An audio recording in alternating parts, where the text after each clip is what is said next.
সম্মান করতে হয়, ইট টিজিং নয়। তারা হলো সম্মানের। কেমন সম্মান, কেমন অধিকার ইসলাম তাদেরকে দিয়েছে। বলে একটা নারী যখন ছোট্ট বাচ্চা হয়ে কোনো পরিবারে আগমন ঘটলো, সর্বপ্রথম তার জন্য সুসংবাদ, নারীকে যদি দিনদার বাড়ায় সৎ পাত্রে যদি পাত্রস্থ করা যায়, তাহলে তার জন্য দুইটা মেয়ে হলে দুইটা জান্নাত রিজার্ভ হয়ে যায়। সুবহানাল্লাহ বলেন। এই মেয়ে যখন আসলো, তখন বাবা মাকে অর্ডার করা হলো যে যতদিন পর্যন্ত বিয়ে না হবে ততদিন পর্যন্ত ভরণ পোষণ বাবা মা হিসাবে তোমাদের চালিয়ে যেতে হবে। সুবহানাল্লাহ বলেন। বলে বিয়ের আগ পর্যন্ত বাবা মার দায়িত্ব। কয় বিয়ে যখন হয়ে যাবে স্বামীদেরকে বলা হলো, ও দুনিয়ার স্বামীর দল, এর ভরণ পোষণের দায়িত্ব আজ থেকে তোমার উপর বর্তালো। যতদিন বাঁচবা ভরণ পোষণের দায়িত্ব দিবে স্বামী। স্বামী যদি মারা যায় বৃদ্ধ বয়সে, ছেলেদেরকে বলা হলো যতদিন তোমার মা বাঁচবে ততক্ষণ পর্যন্ত বাবা মায়ের ভরণ পোষণের দায়িত্ব কিন্তু তোমাদের। একটা মহিলা দুনিয়ার থেকে যখন আসলো তখনও তার কোনো খরচ নাই। যখন সে বধূ হয়ে ঘরে আসলো তখনও তার কোনো খরচ নাই। যখন মা হয়ে সংসারে আসলো তখনও তার কোনো খবর নাই, তো কোনো খরচ নাই। তারপর আল্লাহ রাব্বুল আলামিন সম্পদের মধ্যে 50% মহিলাদেরকে দিয়া দুনিয়ার মানুষকে জানাইছে, ও দুনিয়ার মানুষ জেনে রাখবা, নারীরা দুর্বল বলে তাদেরকে সবচাইতে বেশি অধিকার দিয়েছি আমি আল্লাহ। সুবহানাল্লাহ বলেন।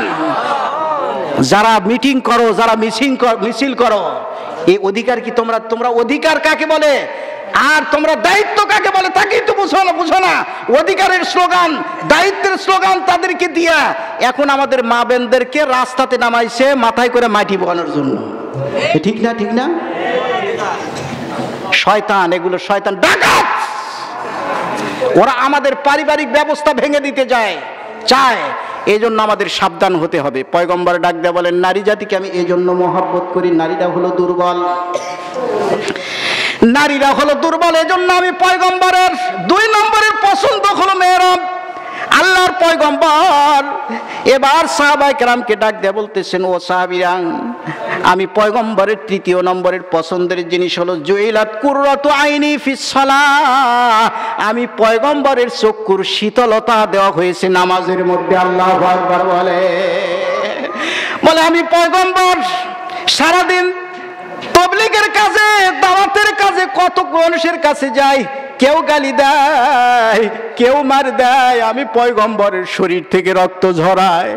রাত্রিবেলা যখন আমি ঘরে ফিরে আসি, যায় নামাজটা বিছায়া যখন আমার আল্লাহর সঙ্গে নামাজে কোরআন তেলাওয়াতের মাধ্যমে যতন গল্প গুজব শুরু করে দিই, আমি পয়গম্বরের সারা দিনের ক্লান্তি মুহূর্তে সব দূর হয়ে যায়। আল্লাহু আকবার বলেন।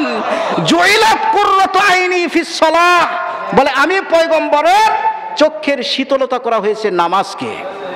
এই জন্য নামাজ পড়া ছাড়া জান্নাতে যাওয়া যাবে? নামাজ পড়া ছাড়া রহমানের গোলাম হওয়া যাবে না। এই জন্য যুবক ভাইরা যা কিছু করো, তোমার পরিচয় তুমি ভুলে যেও না, তুমি একজন যুবক। তোমার আসল পরিচয় তুমি একজন মুসলমান। তোমার পরিচয় তো একজন তুমি মুসলমান।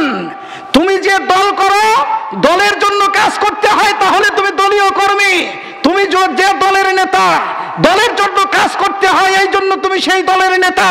তুমি যদি মুহাম্মাদের দলের কর্মী হতে চাও, আল্লাহর যদি গোলাম হতে চাও, 5 ওয়াক্ত নামাজ যেখানেই থাকো, যে অবস্থায় থাকো, আল্লাহর ঘর মসজিদে গিয়ে হাজিরা দিতে হবে কি হবে না? সামনে 31st নাইট আসতেছে। আমাদের ছেলেদের চরিত্রকে নষ্ট করার সুদূর প্রসারী চক্রান্ত। এজন্য আমি গত জুমায় আমার মসজিদেও বলেছি, যুবকদের সতর্ক থাকতে হবে। 31st নাইট এটা আনন্দের জন্য নয়। 31st নাইট উদ্দাম নাচের জন্য নয়, বাধ্য করার জন্য নয়, সারা রাত গান বাজনার জন্য নয়। ওই দিন মুসলমানের হলো তার বিগত জীবনকে নিয়ে চিন্তার রাত। কারণ আমি যা কিছু করেছি দুনিয়ার মানুষকে ফাঁকি দিতে পারলেও হিসাব দিতে হবেন একজনের কাছে, তিনি কে? আল্লাহর কাছে। এজন্য ওই শয়তানরা, নাস্তিকরা দুনিয়াটা মস্ত বড়, খাও দাও ফুর্তি করো, এই স্লোগানটা দিয়ে যুবকদের নজরটা দুনিয়ার মধ্যে রাখতে চায়। 1 বছর চলে গেছে, আর 1 বছর শুরু হয়েছে, ব্যাস সবকিছু শেষ। সবকিছু শেষ নাকি? এই 1 বছরের হিসাব দিতে হবে? হিসাব দিতে হবে না? হিসাব দিতে হবে। এই জন্য একজন মুসলমান যুবক তার চিন্তা করতে হবে, আমি 1টা বছর আল্লাহ রাব্বুল আলামিন আমার হায়াতটা দিয়েছিলেন, এই 1 বছরের মধ্যে আমি কোন ভালো কাজটা করলাম, কোন কাজটা ভালো করলাম, কোন কাজটা মন্দ করলাম। কারণ একদিন এই দুনিয়াটা ছেড়ে আমাকে যেতে হবে, আল্লাহর সামনে আমার চেহারাটা একদিন কিন্তু দেখাতে হবে। আরে আকেল না হো গাফেল, আরে আকেল না হো গাফেল, তুঝে দুনিয়া से जाना है, अरे आकल ना हो गाफिल, तुझे दुनिया से जाना है, तुझे एक दिन ये मुंह अपनी रब को दिखाना है।